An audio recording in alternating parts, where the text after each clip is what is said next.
तर राज्यात मागासलेपणाचे निकष ठरले असून सर्वेक्षण प्रक्रियेत आयोगाचे पुढचे पाऊल तर सॅम्पल टेस्टिंग नंतर महिनाभरात सर्वेक्षण पूर्ण करून अहवाल सरकारकडे देणार आहे।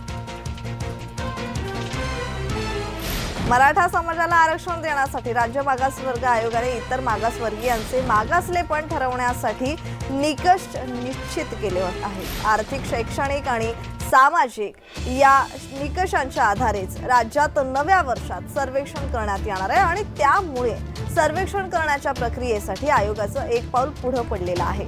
सामाजिक मागासलेपणाच्या निकषासाठी 7 मुद्दे निश्चित असून त्यासाठी 100 गुण दिले आहेत। शैक्षणिक निकषांमध्ये 6 मुद्द्यांचा समावेश असून त्यासाठी 80 गुण दिले आहेत। आर्थिक निकषांसाठी 6 मुद्द्यांवर 70 गुण असे एकूण 250 गुण देण्यात आले। या निकषांच्या आधारावरच राज्यात पुढील वर्षात सर्वेक्षण करण्यात येणार आहे असे राज्य मागासवर्ग आयोगाच्या सदस्यांनी सांगितलं।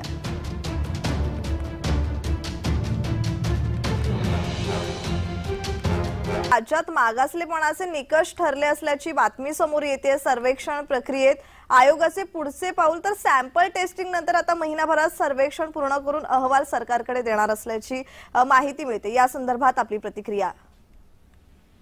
सगळ्यात पहिलं पण मला हे सांगायचंय की आयोग ज्या पद्धतीने काम करतंय ते अतिशय अपारदर्शकपणे काम करतंय आणि या आयोगाचे मागच्या वेळेस पण एक निकष ठरले होते तर ते निकष डावलून आता दुसरे निकष म्हणजे एकाच आयोगाने 2 निकष बनवलेले आहेत आणि याच्यामध्ये सामाजिकपणा जो मागासलेपण तपासायचा आहे याच्यामध्ये कुठेही राजकारणात हिस्सेदारी असेल, सहकार क्षेत्रात असेल, सरकारी नोकऱ्या असतील, देवस्थान कमिटी, पोलीस पाटील, सरकारी अनुदान कर्ज किंवा लँड होल्डिंग आणि याच्यामध्ये मालमत्ता या सगळ्याचा कुठेही विचार 1% या राज्य मागासवर्गीय आयोगाने केलेला नाहीये। त्यामुळे हे कमिशन काही मिशनवर काम करतंय का, काही एजेंडावर काम करतंय का, इतकं अपारदर्शकपणे काम करायचं आणि एक तर ते कमिशन मुळात सर्वे करणारच नाहीयेत।